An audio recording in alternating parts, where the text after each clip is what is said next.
ఓం శ్రీ విఘ్నేశ్వరాయ నమః. ఓం నమ శివాయ. సంపూర్ణ కార్తీక మహాపురాణము 22వ రోజు పారాయణము. త్రయోదశాధ్యాయము. నారద ఉవాచ. ఓ పృథురాజ, రాహువు చెప్పిన విషయాలన్నీ వినగానే క్రోధోద్రిక్తుడైన జలంధరుడు శివుని మీద రణభేరి వేయించాడు. కోట్లాది సేనలతో కైలాసం వైపుకు దండు కదిలాడు. ఆ సందర్భంగా జలంధరునికి అగ్రభాగాన ఉన్న శుక్రుడు రాహువు చేత చూడబడ్డాడు. తత్ఫలితంగా జలంధరుడి కిరీటం నేలకి పడింది. రాక్షస సేనా విమానాలతో కిక్కిరిసిన ఆకాశం వర్షాకాలపు మేఘావృతమైన ఆకాశం వలె కనిపించసాగింది. ఆ రణోద్యోగాన్ని ఎరిగిన దేవతలు ఇంద్రుణ్ణి ముందర ఉంచుకుని రహస్య మార్గాన శివుని సన్నిధికి వెళ్ళి యుద్ధవార్తల్ని విన్నవించారు. ఓ దేవాది దేవా, ఇన్ని నాళ్లుగా వాని వల్ల మేము పడుతున్న ఇక్కట్లన్నీ నీకు తెలియను. ఈ వేళ వాడు నీ మీదకే దండెత్తి వస్తున్నాడు. సర్వలోక కళ్యాణార్థం వానిని జయించు తండ్రి అని ప్రార్థించారు. వెనువెంటనే విరూపాక్షుడు విష్ణువును స్మరించాడు. విష్ణువు వచ్చాడు. అప్పుడు శివుడాయనను చూచి, కేశవ, గత జగడంలోనే ఆ జలంధరునికి జముని పాలు చేయకపోయావా? పైపెచ్చు వైకుంఠాన్ని కూడా వదిలి వాడింట కాపురం ఉండటం ఏమిటి అని ప్రశ్నించాడు.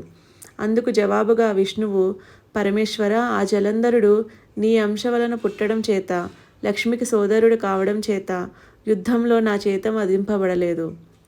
కాబట్టి నువ్వే వానిని జయించు అని చెప్పాడు. అందుమీదట శివుడు, ఓ దేవతలారా, వాడు మహాపరాక్రమవంతుడు. ఈ అస్త్రాల వల్ల గాని నా చేత గాని మరణించేవాడు కాదు.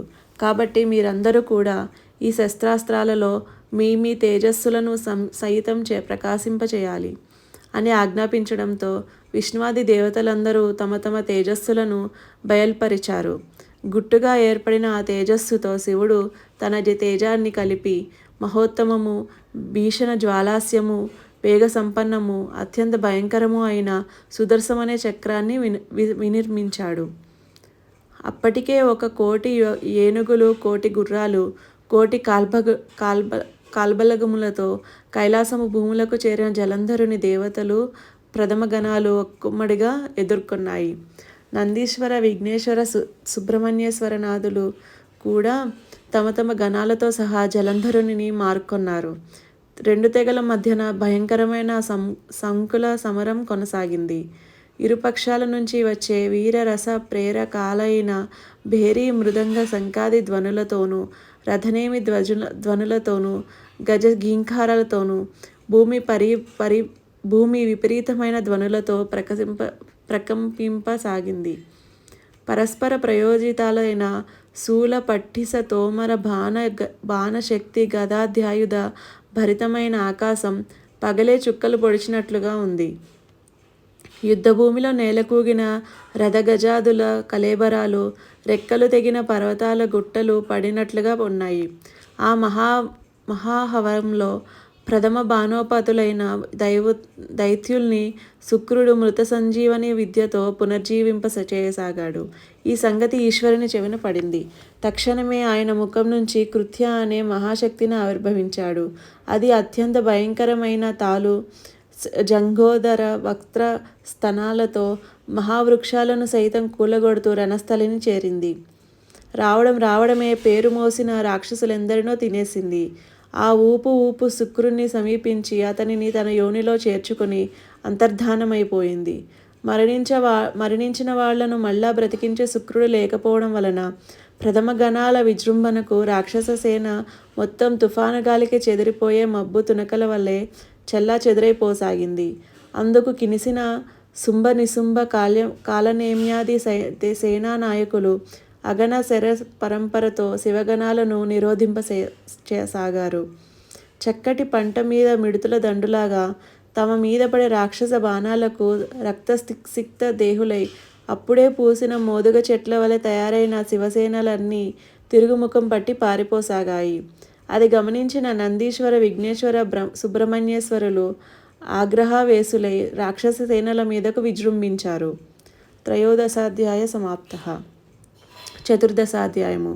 నందీశ్వరుడు కాలనేమితోనూ, విఘ్నేశ్వరుడు శుంభుడితోనూ, కుమారస్వామి నిశుంభుడితోనూ ద్వంద్వ యుద్ధాలకి తలబడ్డారు. నిశుంభుడి బాణఘాతానికి సుబ్రహ్మణ్యేశ్వర స్వామి వాహనమైన నెమలి మూర్ఛపోయింది. నందీశ్వరుడు తన బాణ పరంపరతో కాలనేమి యొక్క గుర్రాలను, జెండాను, ధనుస్సును, సారథిని నాశనం చేసేశాడు. అందుకు కోపించిన శుంభుడు విఘ్నేశ్వరుడి వాహనమైన ఎలుకని బాణంతో బాధించాడు. అది కదలలేని పరిస్థితి ఏర్పడడంతో వినాయకుడు గండ్రగొడ్డలిని ధరించి కాలినడకన శుంభుని చేరి వాని వక్షస్థలాన్ని గాడనేశాడు. వాడు భూమిపై పడిపోయాడు. అది గమనించిన కాలనేమి, నిశుంభులు ఇద్దరూ ఒకేసారిగా గణపతితో కలియబడ్డారు. దీనిని గుర్తించి వారి మధ్యకు రంగప్రవేశం చేశాడు వీరభద్రుడు. వినాయకునికి సహాయార్థమై వీరభద్రుడు కదలగానే కూస్మాండ భైర బేతాళ పిశాచ యోగిని గణాలన్నయూ ఆయనను అనుసరించాయి. గణసహితుడైన వీరభద్రుని విజృంభణతో రాక్షస గణాలు హాహాకారాలు చేశాయి. అంతలోనే మూర్ఛదేరిన నందీశ్వర కుమారస్వాములిద్దరూ పునః యుద్ధంలో ప్రవేశించారు. వాళ్ళందరి విజృంభణతోనూ వీగిపోతున్న తన బలాన్ని చూసిన జలంధరుడు అతి అనే పతాకం గల రథంపై వచ్చి ఈ సమస్త గణాలను ఎదుర్కొన్నాడు. జలంధరుడి బాణాలతో భూమి ఆకాశాల మధ్య ప్రాంతమంతా నిండిపోయింది. 5 బాణాలతో విఘ్నేశ్వరుడిని, 9 బాణాలతో నందీశ్వరుని, 20 బాణాలతో వీరభద్రుని కొట్టి మూర్ఛపోగొట్టి భీషణమైన సింహగర్జన చేశాడు. వాడి గర్జనతో ముందుగా స్పృహలోనికి వచ్చిన వీరభద్రుడు 7 బాణాలతో జలంధరుడి గుర్రాలని, పతకాన్ని, గొడుగును నరికేశాడు. మరో 3 బాణాలు అతని గుండెలలో గుచ్చుకునేలా నాటాడు. దానితో మండిపడిన జలంధరుడు పరిగా అనే ఆయుధంతో వీరభద్రుని ఎదుర్కొన్నాడు. అద్భుతమైన యుద్ధం చేశారు వాళ్ళు. అనంతరం జలంధరుడు వీరభద్రుని తలపై పరిగను ప్రయోగించడంతో వీరభద్రుడు స్పృహ తప్పి పడిపోయాను. చివరికి దేవతల ప్రార్థనల మీద శివుడు జలంధరునితో యుద్ధానికి ఉపక్రమించాడు. అతడిని యుద్ధంలో జయించడం శివుని శక్యం కాలేదు. జలంధరుడు హతుడు కాకపోవడానికి అతని భార్య బృంద పాతివ్రత్యం కారణమని విష్ణుమూర్తి గ్రహించాడు. ఆమె ముందు విష్ణుమాయను ప్రయోగించడానికి బయలుదేరాడు. అక్కడ బృంద ఒక మునీశ్వరుని వద్దకు వెళ్ళి తన భర్త యోగక్షేమాల గురించి అడిగింది. 13-14 అధ్యాయములు సమాప్తం. 22వ రోజు పారాయణం సమాప్తం. ఓం నమః శివాయ. జై శ్రీమన్నారాయణ.